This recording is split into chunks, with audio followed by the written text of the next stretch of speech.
up to you. Looks like we're recording. All right. Okay. Well, good morning and good evening, and welcome to the 4th International Conference on Philosophical Counseling and Practice. What a pleasure it is to greet all the individuals present here at the conference from all over the world. As you may be aware, instead of holding our meetings at the Eastern Division meetings of the American Philosophical Association this year and last year, the MPCA decided to create live Zoom conferences. And of course, this has obvious advantages. The cost of traveling to New York City or Baltimore this year, contracting COVID is eliminated. And also with the Zoom technology, we're able to create an actual international conference and do so from the comforts of our home and office. And finally, as one of my colleagues mentioned, no one has to wear a mask. Again, as I noted in earlier emails, each presentation will be 45 minutes long. We suggest a 25-minute presentation and 20 minutes dedicated to Q&A. There will be a chair to introduce the speakers and to keep track of time. The chair will also keep the audience muted during the presentation and help with the Q&A period. If anyone has a question for the Q&A period, please just type the word question in the chat section. And depending on how much time we have, we'll call on individuals in the queue who will then unmute and ask a question. Given a number of speakers, we plan to stick as close to the schedule as we can. We have 24 speakers. There's some more details to make note of. First, the Zoom conference is designed to let speakers share their page, just in case there's a desire to use PowerPoint or an outline. Please note that if there's a problem with Zoom, we'll strive to fix the problem as quickly as possible. We're recording all the sessions, which includes the presentation and the Q&A period. At some point, we plan to make the conference available to the public on YouTube. We also plan to invite our speakers to submit their papers to the online journal, the International Journal of Philosophical Practice, for the possibility of publication. Finally, the host for each section will introduce you using the bio you have sent. I think there are several individuals who I'd like to thank who make this conference possible. First, I want to thank Dr. Elliot Cohen, who provides the business version of Zoom to make these conferences possible. Second, special thank goes to the MPCA's administrative assistant, Marisa Diaz-Wyan. Maria posted and updated all the confirmation on our main webpage of the PCA. I'd also like to thank the individuals who have volunteered to help Elliot and I chair the conference sessions, in particular, Ms. Mahika Rabakar and Mr. Kevin Cliver. Ms. Rabakar, I hope I'm saying your name correctly, is a student of philosophy at Ram Naran Ria College in Mumbai. She hopes to be a professor of practical philosophy someday. Mr. Cliver, who will be on later, is currently an adjunct lecturer at Purdue, Northwest, and Hammond, teaching both English and philosophy. He's also pursuing a master's degree in philosophy. Finally, my deepest thanks goes to everyone who's attending the conference today and tomorrow, especially those who have joined us from so many different countries and time zones around the world in the US. So with those introductions, I think we're ready to begin. And so I'll turn it over to Mahika. So the first speaker for the first session is Dr. Hirmani Chaukar, ma'am. She is the head of the Department of Philosophy at Ramnarayan Ruia Autonomous College, Mumbai, and she is a yoga trainer from Kaivalyadham Institute of Lonavala. She is a certified philosophical consultant and logic-based therapy practitioner. She is now the director of the Mumbai India Center for Logic-Based Therapy and Consultation, established in collaboration with the US Institute of LBT. She also is the managing editor of the International Journal of Philosophical Practice. She has completed her PhD from the University of Mumbai under the guidance of Professor Dr. Shubhada Joshi from the Department of Philosophy, University of Mumbai, on the topic, a study of religio-philosophical ideas in Apatani and Nishi tribes of Arunachal Pradesh. She was invited to give a TEDx talk on her research on these tribes.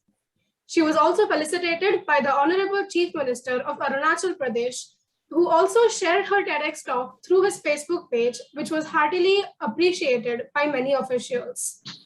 She is a recipient of the Asiatic Society's Research Fellowship for Social Sciences and Best Research Project Award in the state-level inter-university research convention, Avishkar. She has also received research grants from Mumbai University on her project Philosophical Counseling, Indian Philosophical Approach. She is the youngest member of the committee formed by the government of Maharashtra for preparing the terminology encyclopedia in logic and philosophy.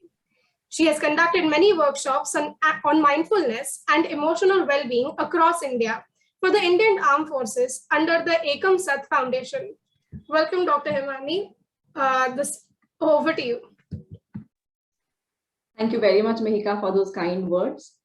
Good morning, everyone. Good evening. And I'm very, very thankful to NPCA for giving me this opportunity to present my views in front of you all today. Being the opening batsman of the conference, I am going to touch upon certain topics which, according to me, are fundamental as well as important from philosophical counseling perspective. So let me share my presentation with you and we'll begin.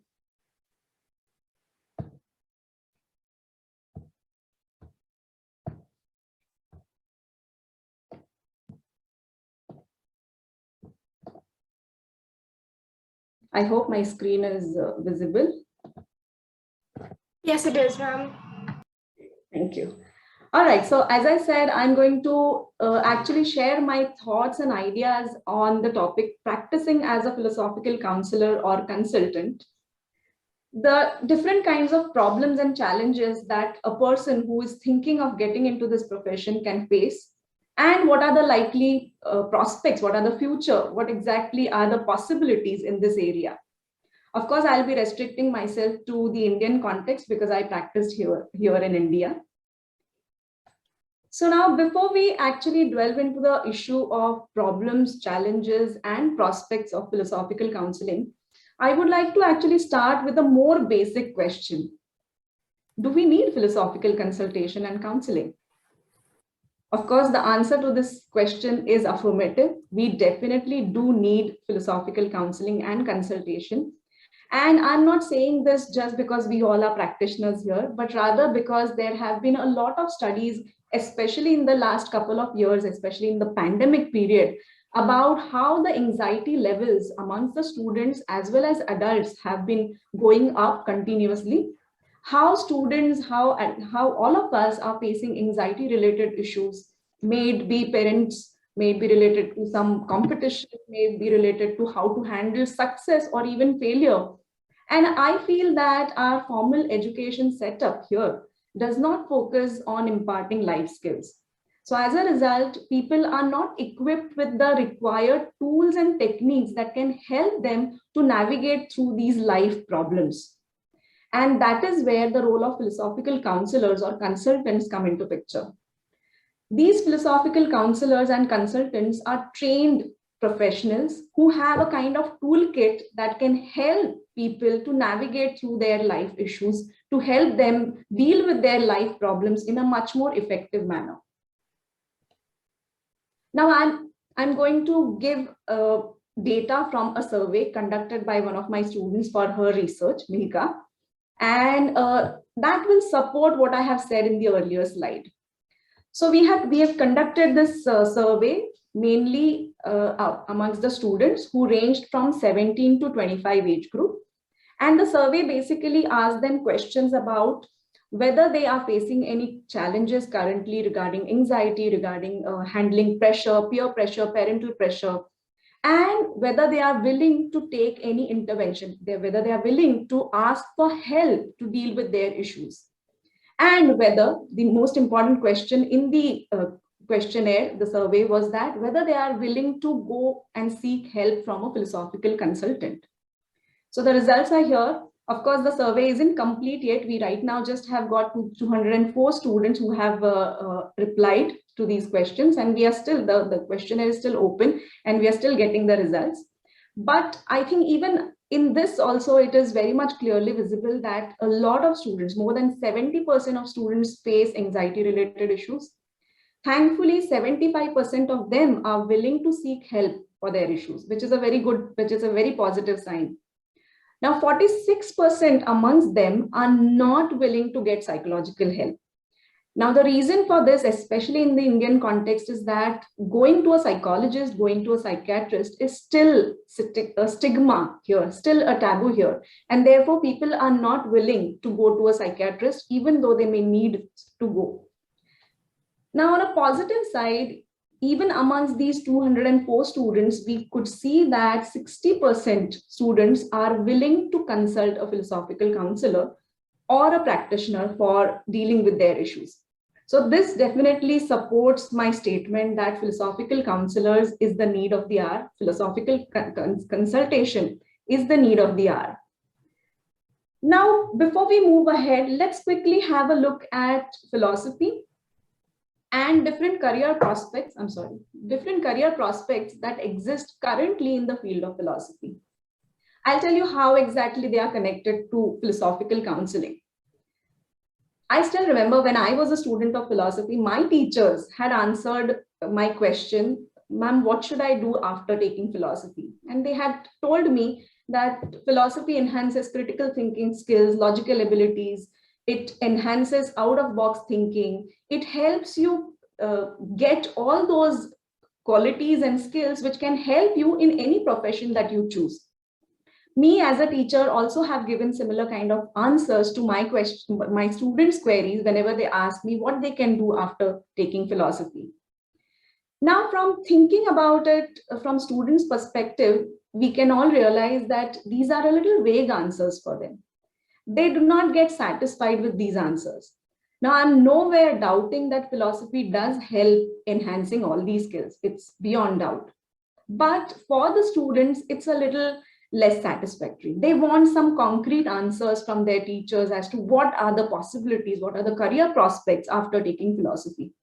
And I think philosophical counseling, and especially the modality of logic-based therapy, has actually led us to come up with the answer, a concrete answer.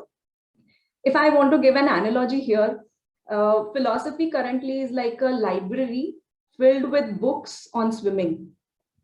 But unfortunately, just the books on swimming do not ensure that the other person who reads those books will become a good swimmer. In order to become a good swimmer, you need a coach. You need someone who can guide you, who will take you into the water and teach you, coach you how to swim.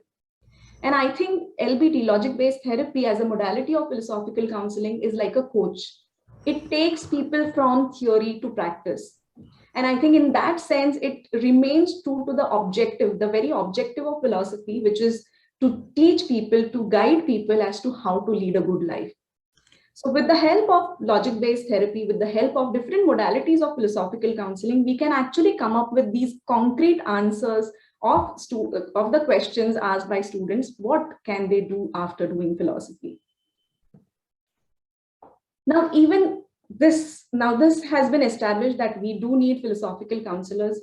Philosophical counseling is definitely needed for the society that we are living into, and especially with the changing times and the situations which are so uncertain, we definitely need guidance about how to lead our life. Now, given that, there are some very important questions that cannot be overlooked. One, how can we make philosophical counseling a standalone profession? Can it make the ends meet? Can it become a financially viable career option? Because ultimately, when we talk about students and when students are going to choose this as a career option, ultimately what matters is, will they be able to survive? Will they be able to cope up? Will they be able to earn with the help of becoming a philosophical consultant or a counselor? Now here comes the hurdles in the path of doing so. So all of us who have been practicing as philosophical consultants or counselors or in any other modality of philosophical counseling, may it be logic-based therapy or other modalities, we also have faced a lot of challenges. Majority of the problems here that I am going to mention are, as I said initially, are from Indian context, especially because I'm really not aware how exactly these problems emerge in other countries, in other socio-cultural setup. But when we talk about Indian context, the biggest hurdle, the biggest challenge, and the biggest problem in this field is the lack of awareness. So in India, unfortunately, even today, there are a lot of misconceptions prevalent in the society about philosophy being very, very abstract subject, not having practical applications, a subject that needs to be studied after maybe, let's say, 60, after the retirement, something to do with spirituality and so on and so forth. So these misconceptions somewhere stop people from looking at philosophy from a practical perspective. They do not realize that there can be something meaningful and valuable that can come from philosophy and which will be applicable to their life, which will not just be a theory, but which will actually be pertaining to their day-to-day life issues and problems. So this lack of awareness about philosophical counseling or philosophy as a meaningful subject itself is at the root cause of how and why philosophical counseling becomes, in order to become a proper profession, a full-fledged profession, these misconceptions and lack of awareness is the first thing that we need to tackle. In India, it's not that people do not have problems. Of course, everywhere they have problems. But unfortunately, going and seeking help itself is a big issue here. As the survey also suggested, more than 45% of people, students, were not even ready to go and seek for help for any of their issues. So, this is a very common tendency seen here, found here in India, that people are unwilling to do anything about their issues. They wait till the time the problem actually becomes a major issue, takes a psychological turn or maybe physiological turn, and that is the time when they wake up and they realize, okay, something needs to be done. So therefore, the first thing I feel is very, very essential in this process is to create awareness amongst the masses. Reaching to the masses, reaching to the common man and telling them that there exists an intervention, there is an available method of intervention which can be of great help. Now, in order to reach to these masses, print media, social media, both of them can be used in a very, very effective manner. And I think print media also, it's not that there haven't been any material online available about the modalities of philosophical counseling. There is. Just Google it. I'm sure we'll find hundreds of results about what is philosophical counseling, what does it do, what are the different modalities of it. But again, keeping in mind the Indian context and Indian scenario, how many people do read it? How many people must be typing on Google philosophical counseling? There are very few people. Youngsters definitely use internet much more, but there are parents who may not be using it much more. And in fact, parents here play the key role because they are the ones who allow or who ask their children to get some help, if at all the need be. So therefore, if we really want to reach to this particular section of the society, which may not really be very, very familiar or using internet so much, print media is the best option. So writing about what is philosophical counseling, what exactly philosophical counseling does, what kind of problems does it cater to, how is it different from psychological counseling, how can it add value to our life, and how can it help us in dealing with different kinds of life issues. That is something that needs to be written, and that needs to be written in such a way that it will reach the masses. Not keeping the jargon, making it as simplified as possible for a common man, making it palatable for the common man is something that needs to be kept in mind. And I feel when we talk about writing in newspapers, writing in regional language also is a very, very important step towards reaching the masses. Because again, same question. In India, how many people do really read blogs? How many people do read English newspapers for that matter?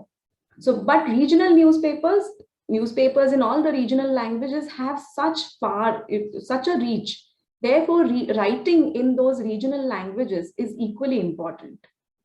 So that is one way of creating awareness and reaching to the masses.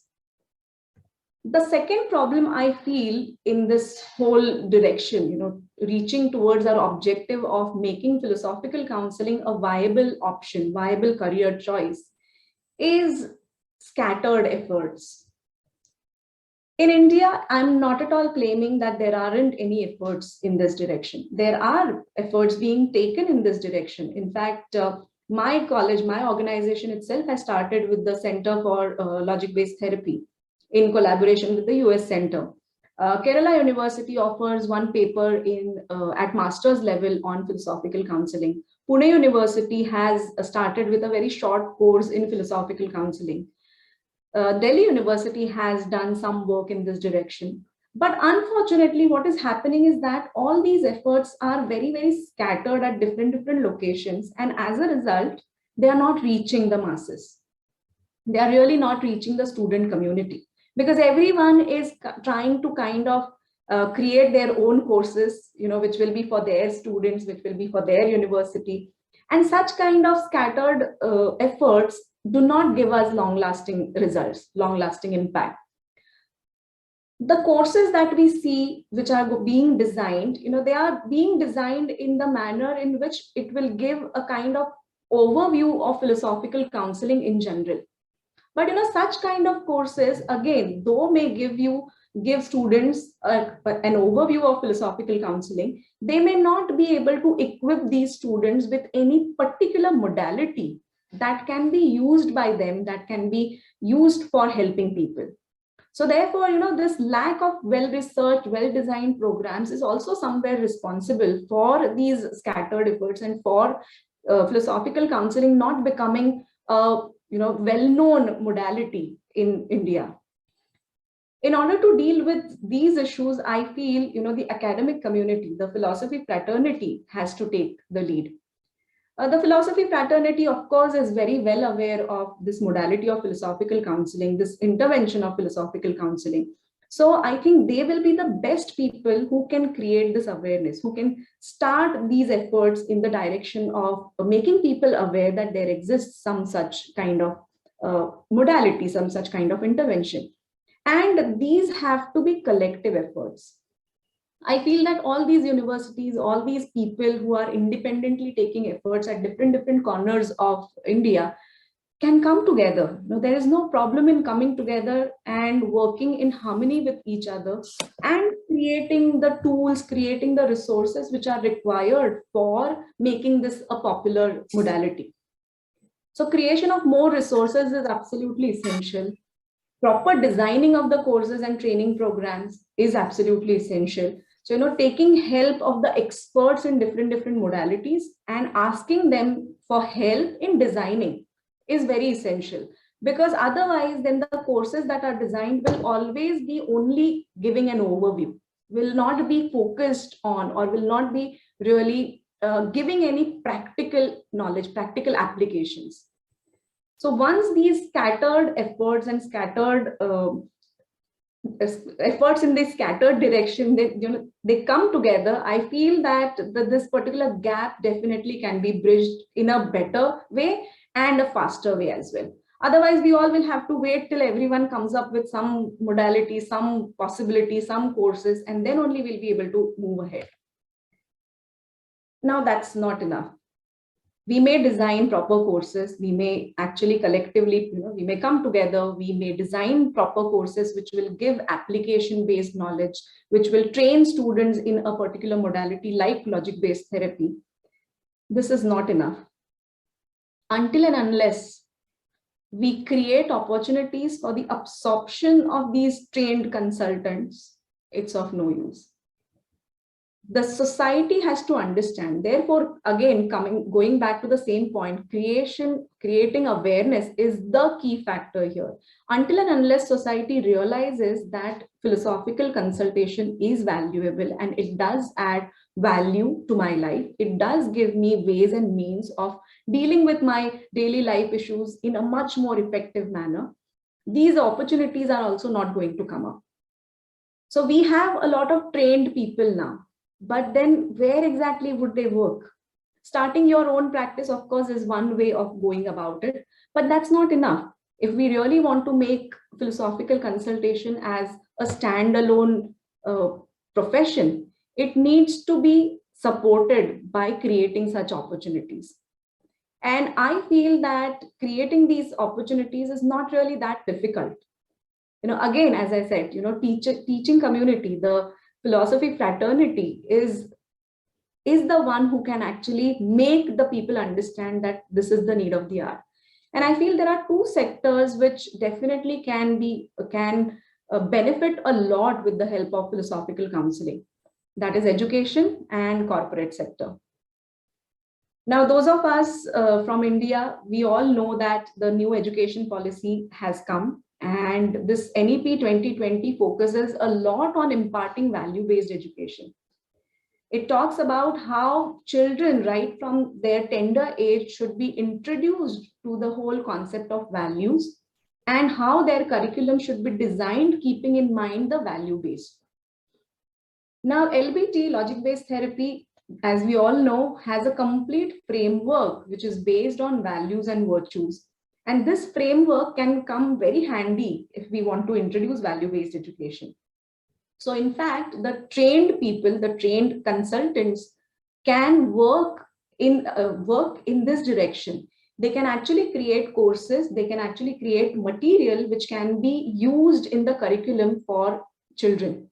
So right from school age, if we can introduce them to some small concepts of logic-based therapy, or simply put it, how to think rationally, what exactly is rationality, what are different virtues, and how exactly they can be imbibed with the help of stories of certain thinkers, for example, Tagore's stories or Vivekananda's stories, where they have incorporated or shown the virtues and importance of that virtue. I think such a curriculum wouldn't be just interesting, but very, very helpful for children to learn these concepts at a very young age. And once they start learning and understanding these concepts at a younger age, as they become old, as they become adults, I think they will be able to use this particular value base for dealing with their life issues. So school teachers also can become great resource here in this particular manner. They themselves can be trained by the philosophical consultants, so that, because philosophical consultants may not be able to reach each and every school, but teachers are there always. So therefore, if we can train the teachers themselves with any kind of modality of philosophical counseling, they will be able to impart that knowledge in a much more better and easier manner. So school teachers and school curriculum can be targeted, and the trained professionals, the trained consultants can work in this direction. And I think the government also will welcome such kind of proposals. Now, thirdly, the second area where we have a lot of scope is the corporate sector. Corporate sector has their own set of issues and problems that they always struggle with. So therefore, in that way, if we can design some training programs, some workshops, keeping in mind their specific issues, specific needs, I think we will be able to reach the corporate sector, and corporate sector definitely will make this whole career as a viable option. So training the trainers there, or designing programs whereby the people in HR can be trained to become we can train them with the basic concepts and basic knowledge of a modality like logic-based therapy, and they can become the first aiders. They can be there in the first level to identify the issues. And if at all they feel that something needs to be done, they can always refer them to the consultants, to the counselors, or in certain cases, a psychologist or a psychiatrist. So some such kind of train the trainer program series can be introduced for the corporate sector. I know it's easier said than done. But somewhere this beginning, this entry has to be made. So once I think we make them realize that what can be done with the help of philosophical consultation and philosophical counseling, I'm sure the many more new doors will open up for a philosophical consultant. Now, when we talk about different prospects, what exactly is the future holds so far as philosophical counseling in India is concerned, I feel that there are philosophical counseling relatively is a new concept in India. So, it has been there in the US since a while, but so far as Indian context is concerned, it's quite new. As I said in the beginning, learned people, so-called learned people also still do not know that there exists a concept like philosophical counseling. So, when something is as new, something is so new, there are advantages as well as disadvantages of such a situation. Now, we need to use this to our own advantage. How can we do that? So, philosophical counseling being new, being so fresh, it can attract people because people are always in search of finding some new ways and better ways of dealing with things. So once we create that awareness and once people know about it, they would want to explore it more. Secondly, there is no stigma attached to philosophical counseling so far. As I said, people are still scared. They do not want to be labeled as, I'm going to a counselor, going to a psychiatrist, I'm going to a psychologist, I'm going for a psychotherapy.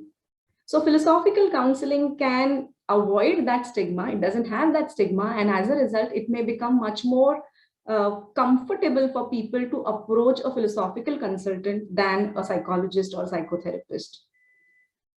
Now, in order to make it a viable career choice, one more important, very important thing that we need is more studies and experimentation, which will prove the efficacy of the philosophical counseling modalities. Whatever claims that we make, they can be supported with the help of research in this area, with the help of studies in this area. And in that way, once we have studies, once we have proven, papers proving that philosophical counseling in this particular way really helps, then efforts in the direction of licensing can be made. Now, licensing is very, very important, but a very difficult thing to achieve because in India, still psychology and psychologists, there are a lot of controversies regarding licensing, even in the field of psychology. But once I think the studies and research is at place, it's there, I think it will not be that problematic. And licensing is very important to gain recognition in the society and trust of the society. Once you say that someone is a licensed profession, automatically it gives a different impression and automatically people can start trusting you. And lastly, I would like to say that it is absolutely essential that we create a kind of global partnership and global support system for this. I'm very sure all of you who are there right now listening to me, you all must be thinking that, yeah, I have done this, yeah, I have done that. And I'm very sure that you all might have taken many other efforts in the same direction of making philosophical counseling popular in your own country, or you must have adopted different novel ways of creating awareness and making it a career option. So it is very essential that we all come together, we all support each other, we all help each other, because that is the only way to go ahead. And it's only with your ideas that other people can prosper and other people can create a kind of collaboration. And it is only through this collaboration that we can go ahead in this direction. I would like to conclude by just giving you all one statement, which I remember Dr. Cohen had told me once. So in 2020, when we were in the process of establishing India Center for Logic-Based Therapy, of course, we did face a lot of challenges there. And I used to always get frustrated and irritated because things are not going in the speed in which I wanted them to go. So he had written to me once saying that Rome was not built in a day. So I would like to just add one more statement to it and say that Rome wasn't built in a day and Rome wasn't built by one person. So we need collective efforts, we need mutual support of each other to make this dream a reality. Thank you so much. Thank you, Hirmani ma'am, for sharing your thoughts with us and for talking about how we need to spread awareness about philosophical counseling through a universal approach and through collective effort. I would like to start the question answer round now. So just repeating what Dr. Sam had said, whoever has a question, please type in question in the chat box and make sure you're typing it to everyone. So, and however much time is remaining, as many questions as we can, we will take up. But if you have a question, please do type in question in the chat box.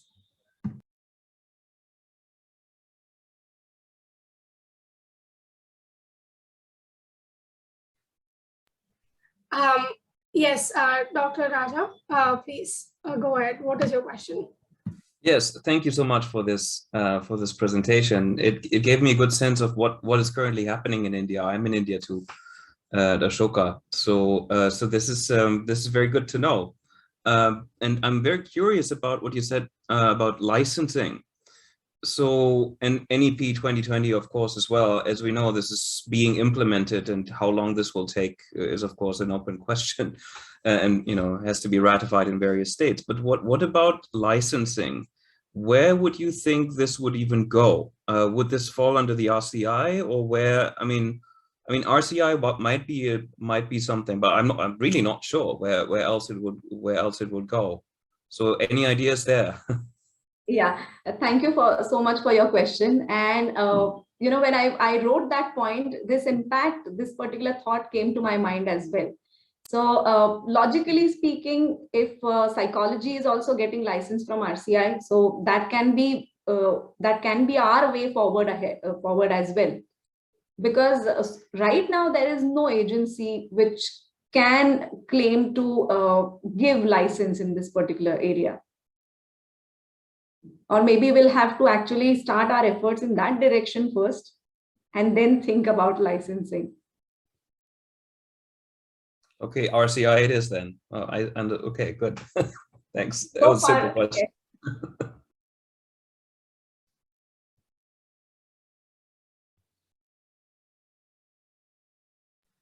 There's a question in the chat box from Dr. Alice. I'm just going to read it out to you. There is no stigma about philosophical counseling, but there is preconception that philosophy is for elites, and it means talking without being very practical. How can we approach this? That's a wonderful question. Thank you so much. I feel the way to go about answering this particular query is also through creating awareness. So as I said, still today, there exists this misconception in India, and some years back when I visited some of the colleges in the US, there also I could hear from the professors the same thing, that philosophy is opted as only as a subject that needs to be studied, but students generally don't look at it from a career perspective. So I think creating awareness even in this particular realm is very important. As you rightly mentioned, here in India, people think that it's an elite subject, or it is a subject for the elderly. As I said, something to do with spirituality, something to do, something that you need to do only after your retirement when you have nothing else to do. That particular misconception needs to be tackled as soon as possible. And the only way to go about it is to generate resources which will help people understand that this is a misconception. Thank you. There is another question from Paridhi. Paridhi, would you please unmute and ask your question?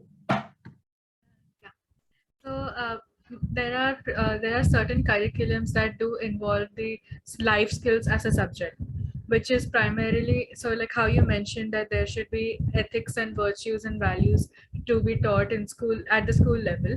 It primarily is concerned with that, although not at the level that we would like it to be. However, what do you think, like, would it be beneficial to appoint a philosophical practitioner for like life skills teachers for benefiting children between the age of 7 to 15? Because that is a very tricky childhood, and that is a very tricky age, and people in that age do not really understand the importance of rationality and thought. So do you think it would be beneficial then? Definitely, Paridhi. It will be of great, immense help if we can introduce these concepts at a younger age. Philosophy always, again, another misconception, is always looked at as something to be started later. But there are so many principles, so many foundational concepts in philosophy, which, if we learn at the right time, at a younger level, can help us decide how to lead our life before even those questions start popping in your head. So I really agree with you when you said that should philosophical consultants be appointed in the schools? That would be an amazing and excellent idea. You know, just as there is a psychologist in school associated with schools, there should definitely be philosophical consultant attached to every school. In fact, that could create a lot of opportunities for philosophical consultants. But in order to make this happen, we need to actually create plans, create curriculums, and show the government that, see, this is what is the benefit of doing so. Because psychology, as you know, psychologists also are being appointed very, very recently. So in order for philosophical consultants to be appointed in schools, it's going to take time. But every good thing takes time. That doesn't mean that we should stop our efforts in that direction. So yes, definitely that should be the way to go ahead. Thank you for answering. There is another question from Dr. Akshat Kapoor. Could you please unmute and ask your question? Thank you, ma'am. Thank you for the wonderful presentation. I had a question and clarification regarding the licensing thing. So recently, in the past few months, I discovered this field of this whole industry of coaching. And this whole coaching industry is mostly in the corporates that deal with, like, there are like executive coaches, business coaches, life coaches and all. And Yes. when I looked at their methodologies of different companies and all those institutes that give out like certification coaches. By the way, there's an international coaching federation. So they have this autonomous body which regulates all these organizations and their coaching scheme. And when I looked at the methodology and their working style, it was very, very, philosophy and psychology based. So we could definitely take a cue from them. I felt that. And because they have penetrated a lot of that corporate sphere market, and corporate well-being is also like being taken care in terms of the coaching industry. Right. And yes, that's a wonderful suggestion. Yeah, we could take a cue from them or how they operated and how they like. Yes, In that yes. sense.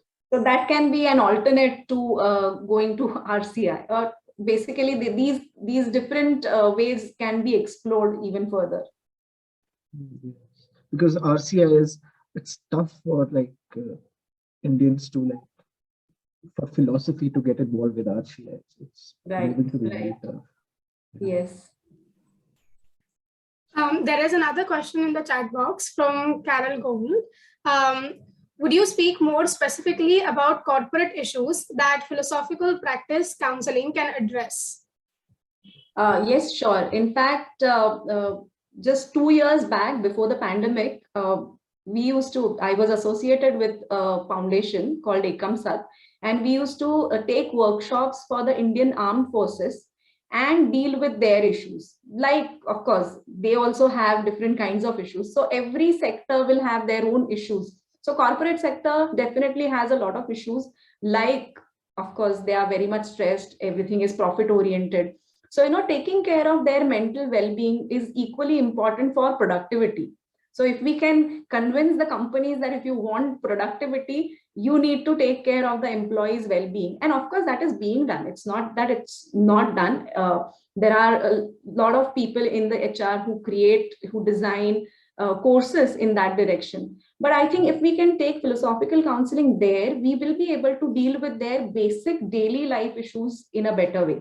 Daily life issues like conflict with another colleague, It may be as simple as, conflict with another colleague, or, not being able to be a part of a particular group which is working on a particular product, let's say, or some kind of jealousy, some kind of adjustment issues.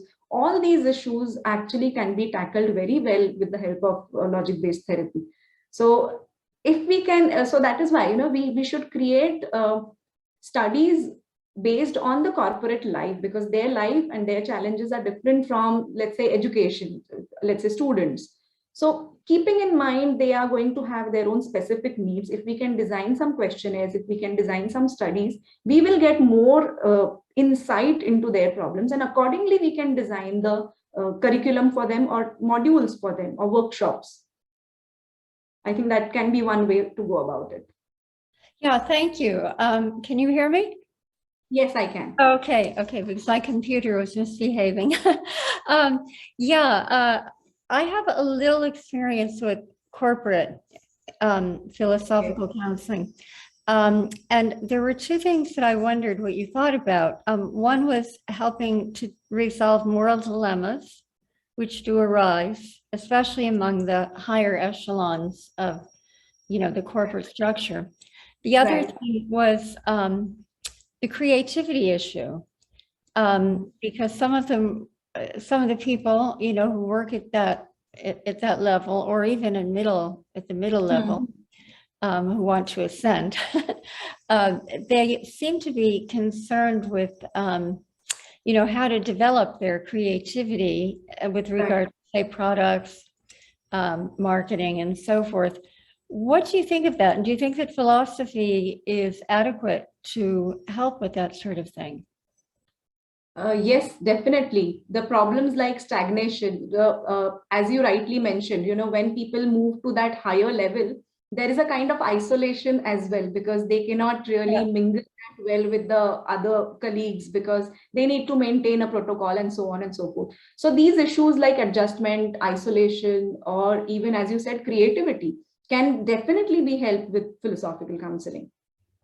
The exercises. That's my impression too. I didn't know what you thought. Your remarks about the schools I thought were very helpful and interesting. And I think that it would go, at least in this country, there has been a movement, fairly active, not terribly visible, of doing philosophy in the schools by philosophers, not just, the states and the schools who want to impose certain values. And, certainly on the individual level, we can see it, but I wondered if you had any views or any experience with that. So far as my experience with armed forces is concerned, they were very much positive with reference to these kind of techniques. They were very receptive. So I feel that, of course, they are very different from the corporate sector. I don't have any experience right now with the corporate sector, but I feel with the experience that I have had, it will be definitely useful. Yes, thank you. Thank you very much. Very interesting. Okay. Thank you so much. There is a question from Aditya Radhan, sir.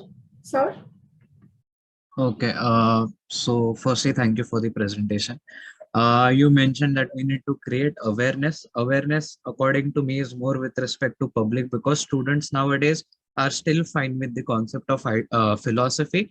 They require more attention towards building some career prospects in philosophies. Then we mentioned that we need to produce literature. In order to make it acceptable, we need to map areas wherein we can pitch in philosophy.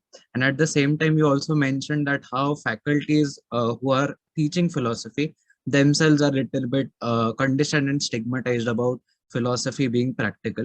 My question is that at this current moment, what is the first thing that we can do pragmatically?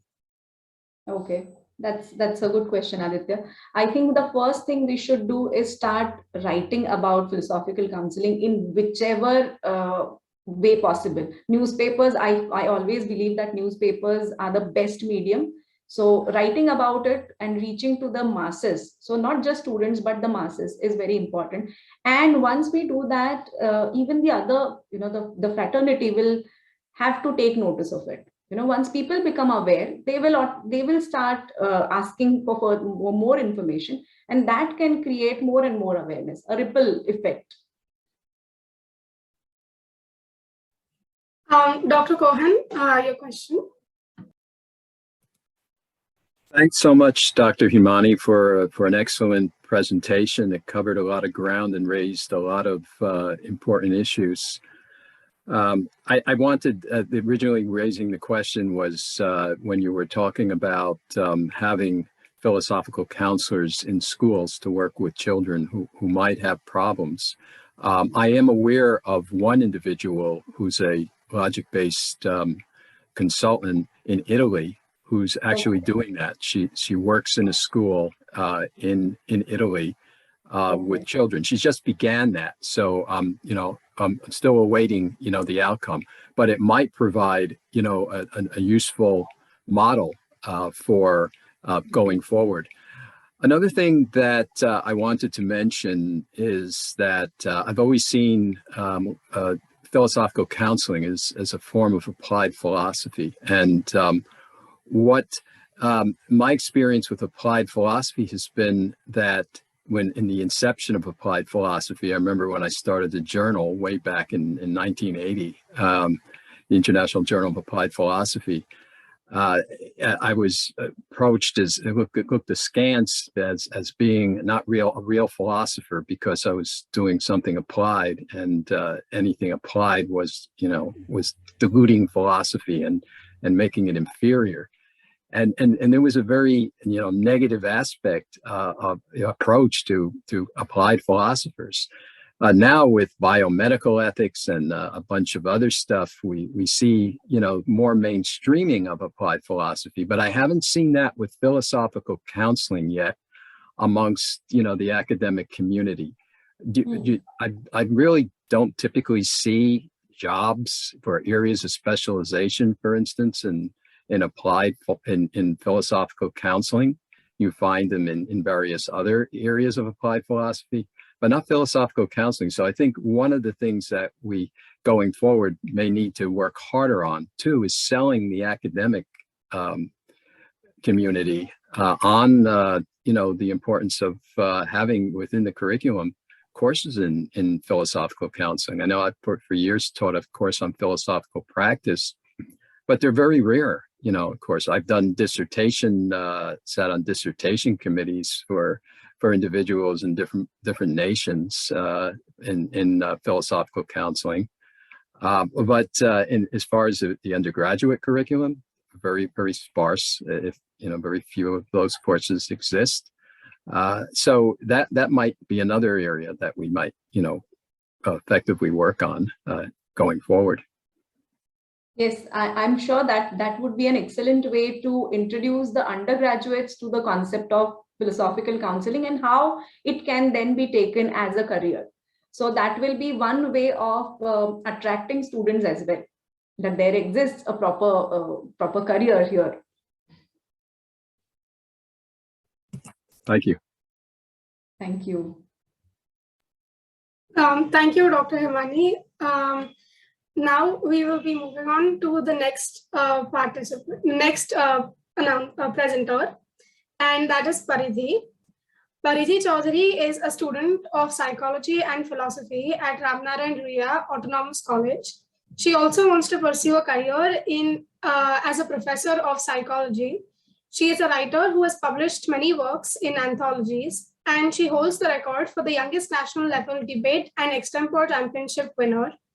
She recently completed her internship as an assistant data and research personnel under the mentorship of Dr. Rachna Singh and aims to be an asset to those around her. Paridhi, please present your screen and begin with your presentation. Thank you so much for the introduction. Before I begin, is it possible for me to ask a small question to the audience? It's a very basic one. There is no need for anything severe, but I would like to know how many of the people present here would predominantly say that they are avid social media users, or have people around them who are avid social media users, or on an average, if I have to give a definition to avid, spend like more than 2 hours a week to on social media. So are there people here?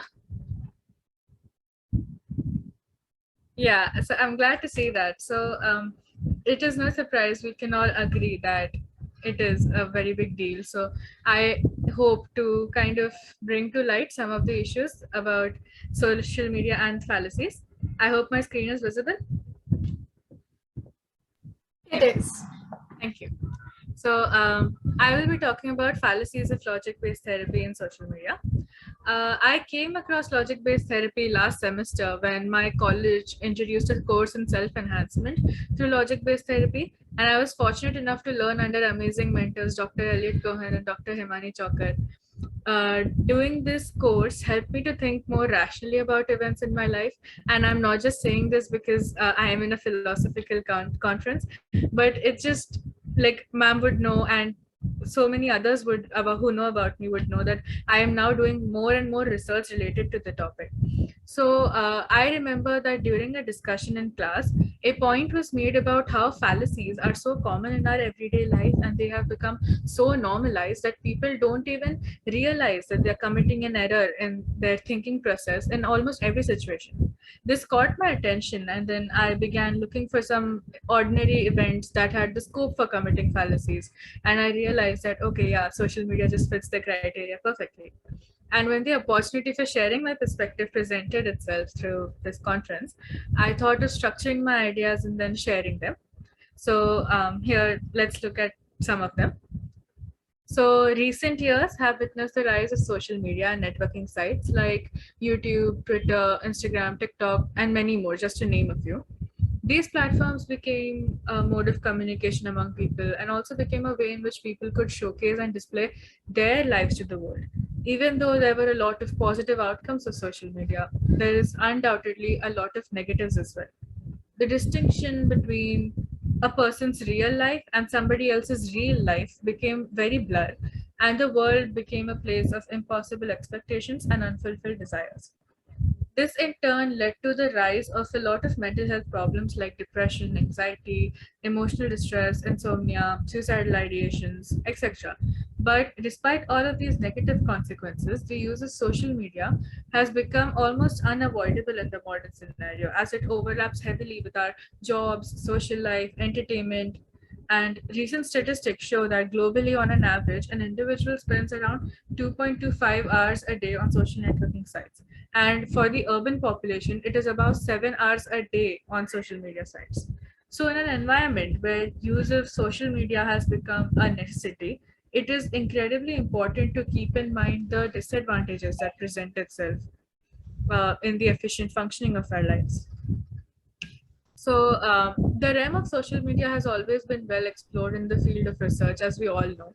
And so inevitably, a question that arises is what is the need for another research on social media, despite the already existing ones? I think it is safe to say that previous researches on this topic have been very useful in creating awareness about the issues and making people realize that there is a need for help, and there is a lot of progress that has been made owing to these previous researches. However, despite the progress, the mental health movement as a whole still faces a lot of stigma, and people are scared to approach for help due to the fear of being ostracized by their peers, their parents, or the society in general. Moreover, despite there being an increase in the awareness about the issues, there is no particular information on how to approach these issues and seek help, or what are the different modalities of intervention available that a person can approach for getting the help that they need. And another point that needs to be taken into consideration is the fact that social media is ever developing, and with every passing year, there are new changes.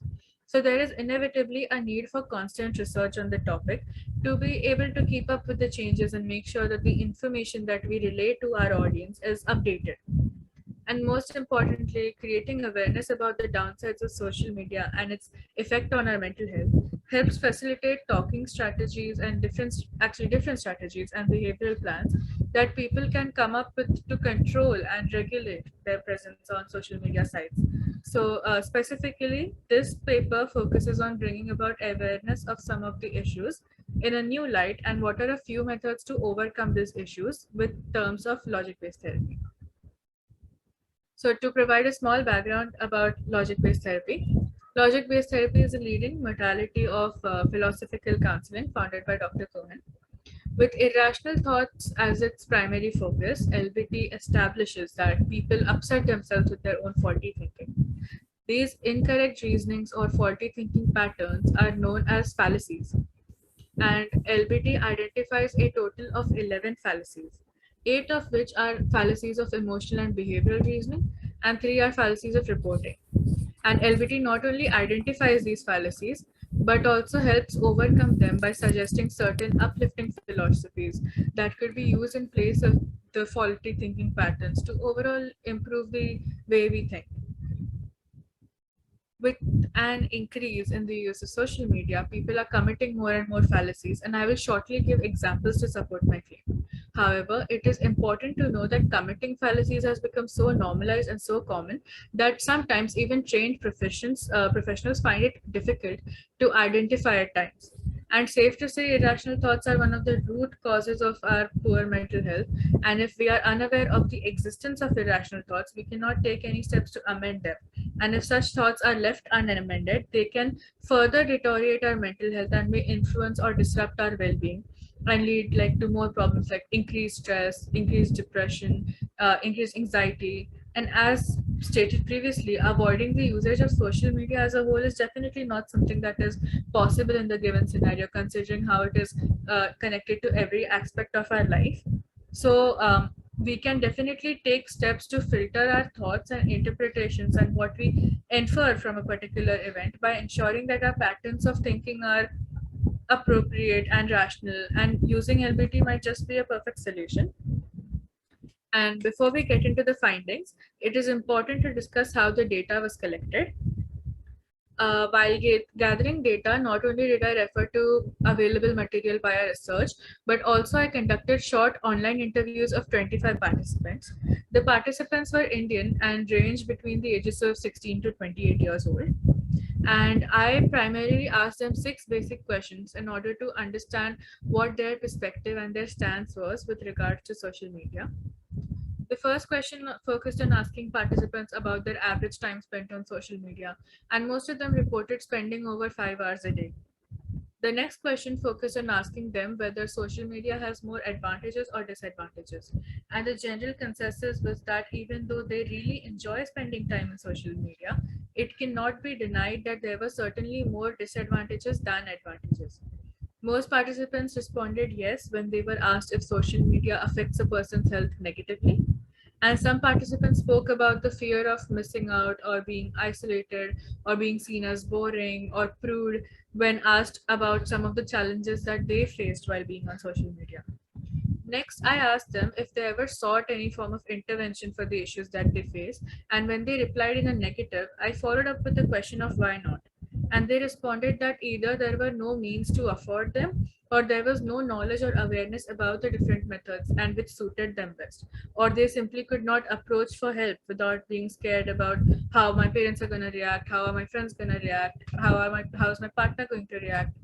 I then asked them if they thought irrational thoughts or the way we interpret certain situations have an impact on our mental health, and most of them replied in a positive, saying that they often misinterpret situations while they are overthinking or when they are only aware of half of the situation. So after they were done answering the 6 questions, I'm very sorry to interrupt you, but the slide is stuck on the first page. So if you're moving slides, we aren't able to see it. Yeah, we can see it now. Oh, I thought it was visible. I'm so sorry. No problem. Thank you. No problem. I'm so sorry. Once again. But yeah, after they were done answering the 6 questions, I gave them a few situational examples and asked them if they could relate to it or have they seen it in effect on social media. For example, one of the situations that I gave to the interviewees was while hearing somebody else's story online of losing their loved ones, I worry a lot about what would happen to me if I lost someone who I loved and what would I do then. This particular example was one of dutiful buying. And after a few similar examples, I was able to determine the fallacies that an individual most commonly indulged in. And after analyzing the responses of all the interviewees, I was able to establish the three most commonly seen fallacies. And after concluding the interview, I also gave them a small brief with the meaning of the fallacies. And they did confirm that a lot of the fallacies make sense because it was something that they frequently see and struggle with in their own lives. And however, it is important to know that these situational examples were based on my observation or like my personal experience, and the interviews were solely conducted to reinforce them and to confirm whether they are a social phenomenon or just like is it a subjective personal experience. And post the interview, a lot of the participants also showed interest in learning about how they could improve from these faults. So my next is identifying fallacies in social media. Now, this brings me to like talking about the examples and the analysis of the fallacy that I could identify. And again, once again, a disclaimer, it is based on my subjective interpretation. I am by no means a professional. So it could be varying and people could have a different opinion, and I would be open to criticism at the end of it. The first one is demanding perfection. Demanding perfection is committed when a person has perceived need for the absolute and they face psychological distress when excellence is not achieved. So it is recognized as one of the most common fallacies committed by people in the course of their lives. And social media has brought about a newfound obsession with this perfectionism. There is a constant urge to be perfect in every aspect.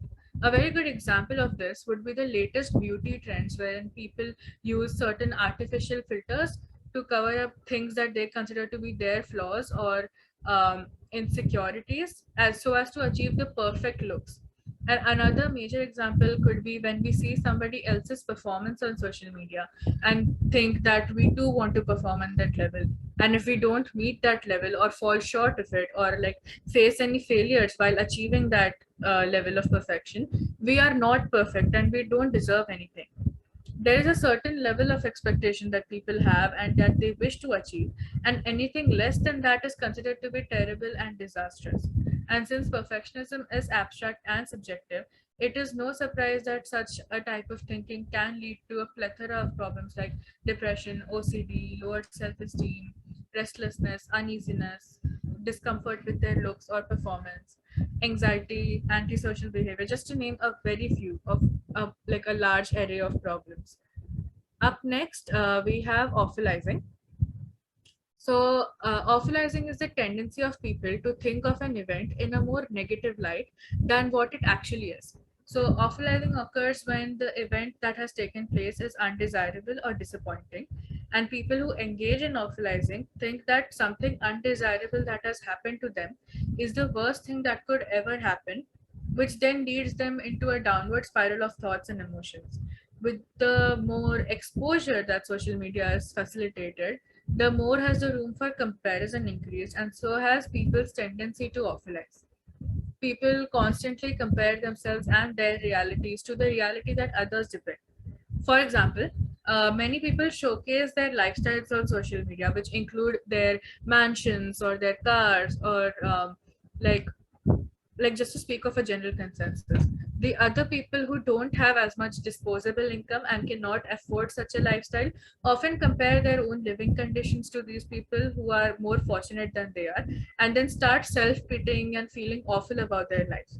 They think that there can be nothing worse than just not having the finest luxuries in life, but they fail to consider the possibility of something even worse, like being homeless and not even having money to feed themselves 3 meals a day. Another example could be how a lot of students have voiced their concerns on social media with regards to the pandemic and the quarantine, and like how, according to them, there is nothing worse that could possibly happen than spending the best years of our lives at home. However, they fail to consider the possibilities of a worse scenario, like one in which they lose their lives or they lose the lives of their loved ones. And this type of thinking contributes to, again, depression, anxiety, dissatisfaction, pessimism, worthlessness, and hopelessness. And like it is very alarming, the statistics of how drastically there has been an increase in people feeling these emotions. So I think social media definitely has a leg to play there. Next we have jumping on the bandwagon, also known as herd mentality, actually. So jumping on the bandwagon is simply following and conforming to the opinions and practices of the majority. This people usually indulge in these practices even if they don't necessarily agree with them, because they do not want to be alienated or looked down owing to their beliefs. There is a need for acceptance and a need for approval by the society. And there are several situations in the sphere of social media where jumping on the bandwagon is commonly practiced. A very fine example of this is when there is a particular person or a celebrity on social media who is faced with a lot of scrutiny and hate. If an individual actually likes the person who is hated, they are more likely to not reveal their likeness of the person, and in some cases may even resort to bad mouthing them or agreeing to the negative statements about them. Oftentimes, in such cases, there are people who do not even know much about the person, but person being hated on, but they do have a negative opinion of them based on the negative opinions of others.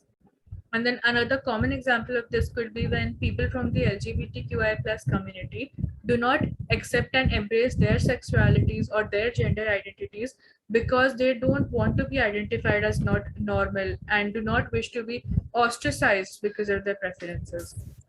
And a plausible reason for people following herd mentality could be the fact that the saying majority is always right is often imposed on us. Jumping on the bandwagon also, again, leads to heavy feelings of resentment because one is unable to do what they want to do, and pessimism, hopelessness, anxiety, depression, just to name a few. Now that we have, to some extent, identified the philosophies, I think it is very important to come up with certain uplifting philosophies that we can apply in our lives and improve our thinking. According to the given examples, here are a few philosophies that I think would be really beneficial and effective in order to cope with certain issues. However, I would like to give a small disclaimer once again. I am not a professional, so these are not things that I'm suggesting to someone necessarily, but are in fact things that I wish I would have been at the receiving end of this advice when I needed guidance. And the meaning behind these suggested philosophies are subjected to my personal interpretation. And while the central idea behind these philosophies do remain constant, they have been altered to some extent to fit the context a bit better. So up first, we have demanding perfection. The antidote to using beauty filters to cover up our flaws and insecurities could be found in the philosophy suggested by Augustine and Hume. The philosophy suggests that we should not scrutinize our looks, our bodies, and dehumanize ourselves and our appearances just because there are certain subjective and cultural ideals in place. Perfectionism is an abstract and subjective concept, so sticking to it as a mantra won't do us any good. Instead, we should focus on embracing ourselves just the way we are and also celebrate the fact that we have a body that can do almost everything for us. There are a lot of people out there who are not fortunate enough to say the same, and we should just really be grateful. The second, the antidote for comparing our real accomplishments to somebody else's documented accomplishments is to drop the absurd demand for perfection and accept the possibility of improvement as suggested by William James. Once again, re-emphasizing the point that perfection is in fact subjective. It is not necessary that whatever we do is going to be the best outcome that there is, but we can definitely try to be better at it. It doesn't matter if your grade is not 100%, but it matters that it is better than the last time because that shows that you have actually tried. Another antidote for this particular problem could be the fact that our authority extends only to our actions and not to its fruits. Most of the time, people try to do a particular task to receive appreciation or achievement in return of it. And when they don't receive it, they beat themselves over it. So in this case, the saying from Bhagavad Gita is highly applicable. This philosophy, interestingly enough, is also very similar to Spinoza's and Epictetus's philosophy, which we can use to guide people by saying that you cannot control the outcome that you get, but you can definitely control the effort that you put in. Up next, we have orphalizing. The antidotes for comparing are living conditions to people who are more fortunate than us is a philosophy by Rabindranath Tagore, which states, by shedding tears when we miss the sun, we also miss the stars. It basically implies that when we are upset about something that we don't have, we also fail to realize the importance and be grateful for things that we do have. Every situation has a beauty of its own, and it is in our best interest to accept it the way it is. And another antidote to the same problem could be the philosophy by Epictetus, where he says, compare what seems awful to you to much worse things, and then content yourself with how much worse things truly could have been. And it just holds true, because you can always think that okay, I don't have a mansion, but at least I am not homeless and can afford to meet my necessities. And this is by no means an attempt to shame people who are homeless or who are less fortunate than we are, but it is just to give a comparison that there is always someone who is in a worse spot, and for them the life that we are living is a lot more idealistic as opposed to their own lives. Just as just as for us, a mansion is much more idealistic than an apartment. Next, we have missing the fun of life due to wasted years in the pandemic. For this, we have two antidotes. The first one being, again by Rabindranath Tagore, where he says that clouds come in my life not to carry rain, but to add color to my sunset sky. This philosophy suggests that everything has a purpose if you intend it to be so. And we could look at the pandemic as something very unfortunate, but we could also look at it as something very fortunate, because it gives us time from our daily hectic life to sit at home and relax and think about things that are important. So instead of perceiving the pandemic as a gloomy rainy day of not being able to enjoy the park, we could look at it as a day of sitting inside and enjoying a hot cup of coffee. The second antidote is, since awfulness of something is not in itself an alterable fact, but instead your own inference from the facts. So stop inferring awfulness. This philosophy also suggests that perception is what is more important in any situations. We can look at the wasted years in the pandemic in a more positive way by seeing them as a time for self-development and finding our own identity, as opposed to being something like, oh, you're missing out on fun and you won't ever get to live the college life that we did. So next we have jumping on the bandwagon, and we for the antidote to the issue of conforming to the hate culture directed towards people. The first one is by Swami Vivekanand, where he says, bear no attention whatsoever to newspaper nonsense. Newspapers are ideally meant to tell us about reality, but instead sometimes it just forces their perception of reality or their way of thinking or their interpretations of certain events down our throats. Similar is the case with people. Like, just how we don't believe everything portrayed by the media, we should also not believe every opinion enforced by the society, because only seldom does it have any truth to it. Another antidote that could be used is, instead of looking to others for approval, we should think of ourselves as an independent, autonomous creator of virtues. This basically also implies that there is no need for us to conform to someone. We can simply create our own norms. There is no specific need for our moral compass to be defined by societal norms, and what is important is that our actions remain congruent to our own beliefs. And the next, and the last but certainly not the least, the issue is identity crisis and dissatisfaction in the LGBTQI plus community. The first antidote for this is suggested by Santayana and Mill, where they advise people to learn from history and not believe things just because they're official. And this advice is in perfect congruence with the example of homosexuality. Homosexuality is something that has existed for as long as humanity has, and there have been several evidences for it in the ancient scriptures and all the ancient documents and legalities, basically. The legality or current acceptability of something does not define whether a fact or a feeling is valid or not.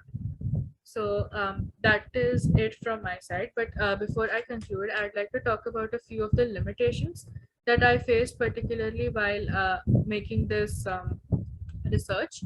And the sample, so firstly, the sample of the people chosen for this interview were based on convenience sampling. So the audience was predominantly Indian, and since the Indian traditions, cultures, beliefs, societal expectations are very different from the rest of the world and the rest of the cultures, the biases could have been directly affecting the answers that the individuals provided. And also the sample was from an urban background with much more knowledge about the importance of seeking help and the downsides of social media, so their answers could possibly differ from someone who is not from an urban background and doesn't have much knowledge about these. And another limitation is that, as previously mentioned, LBT identifies a total of 11 fallacies, but in this paper I have only covered 3 and have not expanded on the other fallacies. Another specific limitation that I came across was the fact that since I am not a professional, the attitude of people towards me could have been much more different from what their attitude could have been towards an actual professional. I noticed that to some extent people were hesitant in opening up to me for they thought like I could not really understand what they were trying to say, as I'm not trained to be efficient in this particular task. And lastly, the philosophies that I suggested are solely based on speculation of what could be beneficial and is not really intended to provide any real professional advice. Like, I strongly suggest that people who face any issues do visit professionals for help. This paper is merely just for basic understanding and providing some sort of reading material. So yeah, that is it from my side. And I want to thank everyone for listening patiently to me. Thank you, Paridhi. Before I begin, I'd like to give a small disclaimer that I am almost guilty of all of the things that you have mentioned under social media fantasies. And I'm really glad for the assumptions, for the cures and the preventive methods that you have told us about. And so now we have 20 minutes left. And so the question answer round is open. Again, those who have a question can just type in question and you can answer your question. Whoever asks the question, types in question first will get to answer, and we will try to cover as many questions as we can.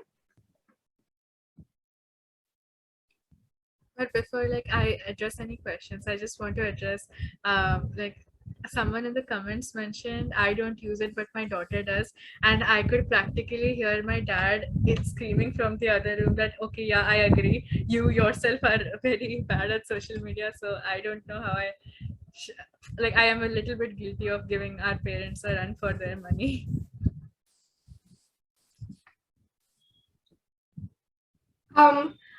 Dr. Ivan, I think you've raised your hand. Do you have a question? Yes, good day. Hi, everyone. And so I have a question about your study. And so thank you very much for the presentation.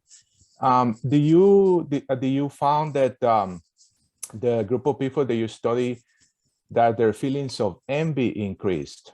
Because there's been a lot of empirical research that shows that human beings tend to compare with each other constantly, right? Because they're social animals. It's called social comparison.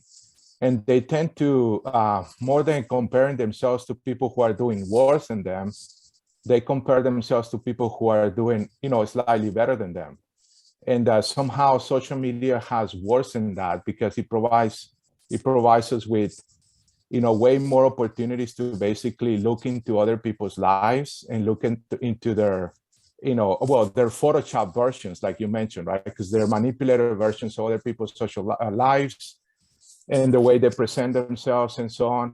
And so people are comparing, their lives, how they're doing, their looks, in a variety of different dimensions that they think is important to them.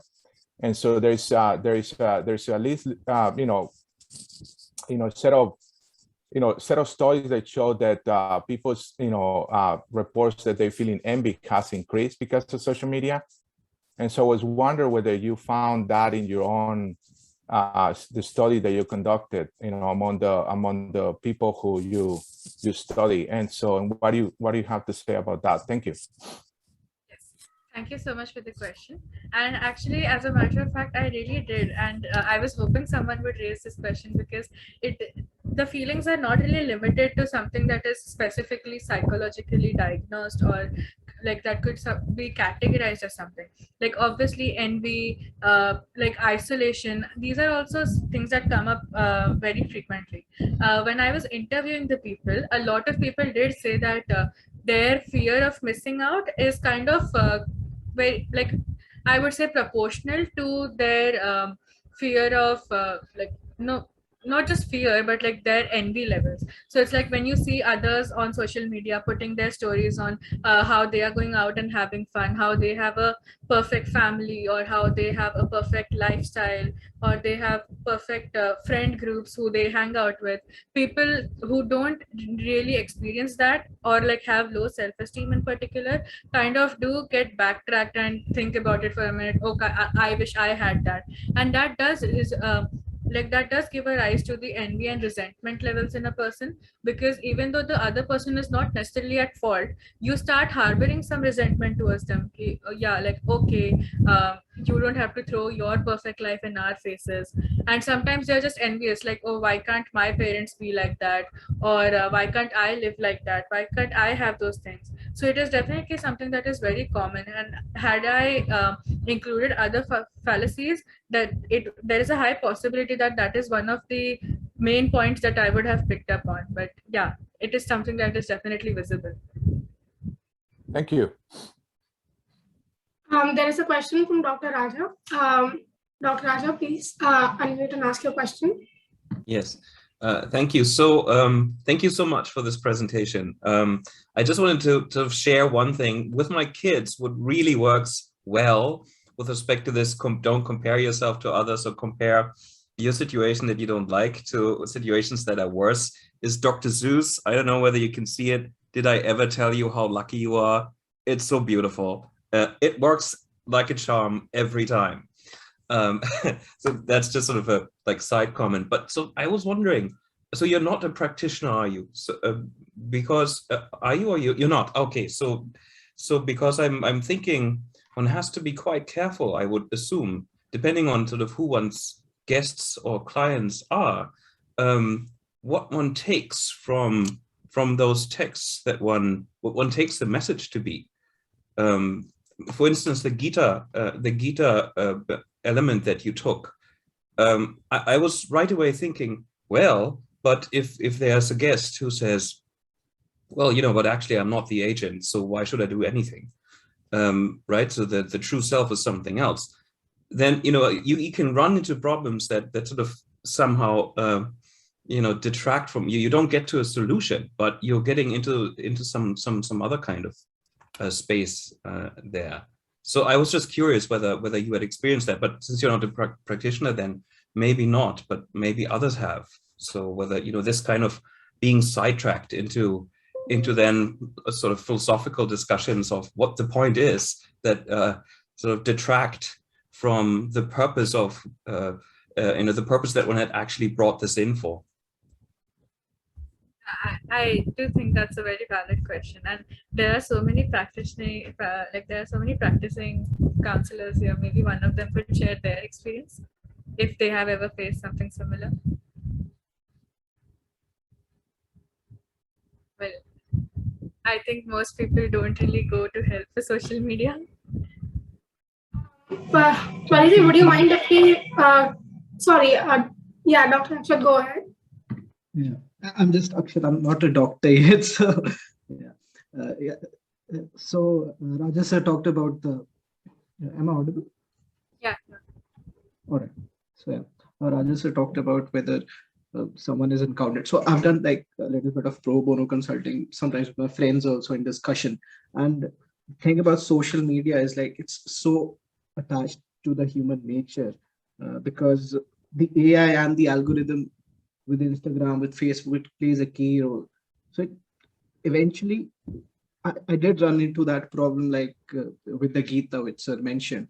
It was directly tackling the value system thing that worked for me. So if the value system is based upon how you look or how much money you earn, if your success is dependent on that, if that's how you look at success, then there will be that problem like of envy and comparison with others.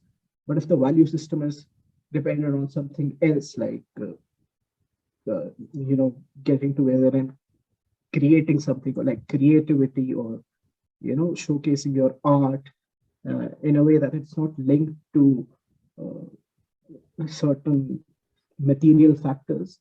That is how I tended to proceed in those cases. Successfully or unsuccessfully, I cannot judge, but I think that might be the way to proceed. I would love to hear other opinions on this. Thank you, sir. We have a question from Carol, ma'am. Carol Gould. Yeah. Ma'am, you're on mute. Okay, hi. Thank you. That was very interesting.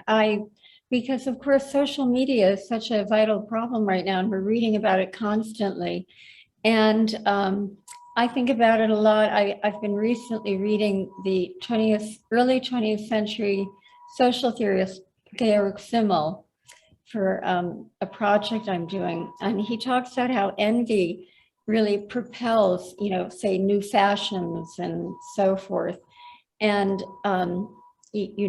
people who are what we would call today influencers, And I also, a friend gave me an interesting book to read, and I just found it, although I think it's underneath my computer here, called Irreversible Damage.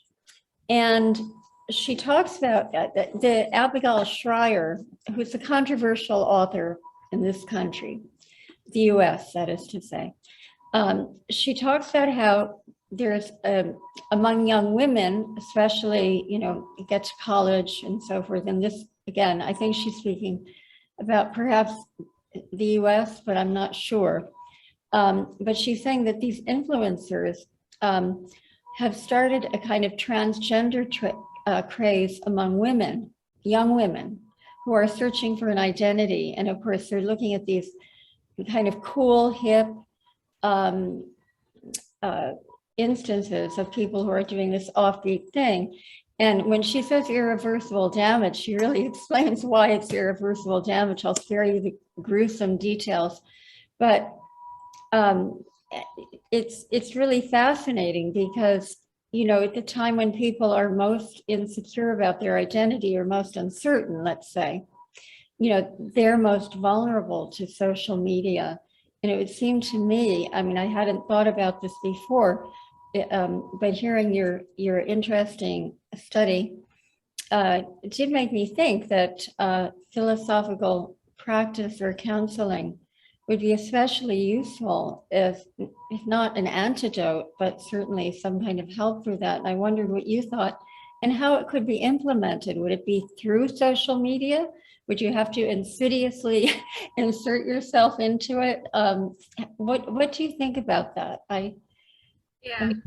Because I think that, some of the consequences, in addition to envy, I mean, envy has led to many of these really dangerous things, including drugs and, whatever.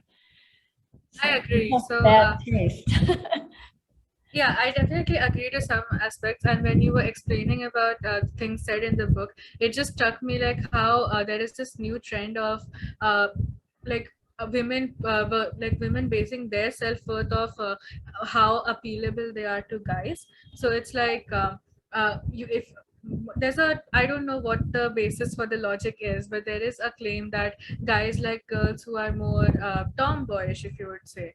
And I know it's a very layman's term, but like something that would appear cool. So I do think that envy and everything could directly project into it.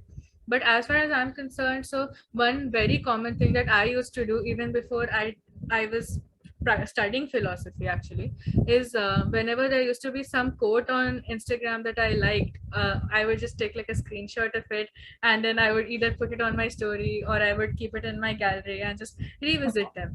So I think, and like a lot of these uplifting philosophies are primarily quotes that could be implemented differently, and like they could provide us with a newer perspective into things.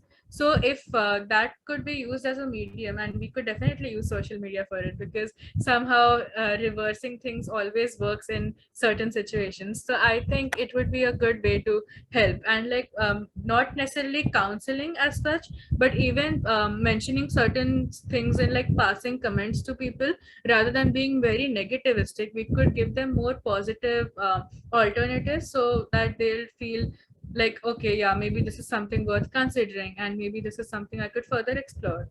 So yeah, I do think that could be a possibility. So we have to make philosophy cool. Yeah. We have time for one more question. Ankam, am I pronouncing it right? Ankam? Yes, thank you. Okay.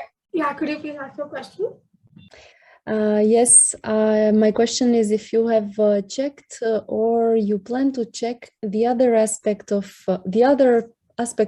fallacies in social media, which takes place at the level of dialogue. I think in your presentation, you did a nice job of presenting the fallacies that the user remains with in their mind after being exposed to social media. So that's sort of a consequence of social media. And I thought, at first when you started, I thought that you might be presenting what people discuss like in social media, like how Socratic are the dialogues in social media, so to speak, or not.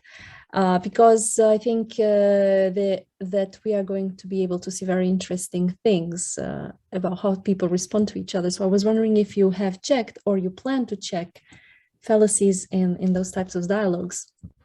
That's actually okay, I am now concerned that people here can read my mind, but that's a very, very interesting topic actually. And like I would have loved to base my research off of it, but primarily, again, my one limitation in this aspect is that I am not a qualified professional. Even the course that we did was self-enhancement through logic-based therapy.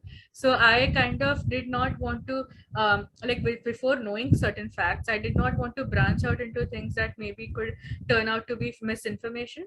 So I thought like, okay, I could just imply things like I have learned, and maybe I could base it off of my own personal experience and people who are similar. But that is definitely an area that I want to explore, where we talk about, like, we know how people engage in these wars on Twitters, like it's a heated exchange of words, and what is the thought process that goes behind it. And I would certainly love to work with all the amazing mentors here to maybe formulate one such paper. If I could just interject something real briefly, I wanted to thank you for that wonderful presentation. And I think this connects nicely with the previous paper from Dr. Hirmani, because I think it shows how an undergraduate course in philosophical counseling can be useful. And that led to your presentation and your insights. I wonder if that has taking the course has had any effect on your confrontation with social media and the problems that you talked about. Actually, right before we started the course, I used to have 7 hours a day of social media, and I know that is very alarming. I have had a lot of back and forth with my parents with it, but like after I did the course, and I do realize that yeah, a lot of my problems are rooted because like I have a lot of media consumption, and because there are just so many channels through which information is coming in, and there is just one me, I cannot possibly hope to process everything and just be normal after it. So I thought that okay, maybe it is time to think of more like specific things, and maybe limit your social media time, maybe just also limit the kind of content you see on social media, because obviously everybody enjoys controversy, but how detrimental is controversy to your mental health was something that I had to sit back and think upon. And then I think people around me can vouch for this, even Mika and ma'am for that matter, that I have become a lot calmer after not using social media, and now I focus more on studies. So I think it's a good situation all around. Very good. Thank you.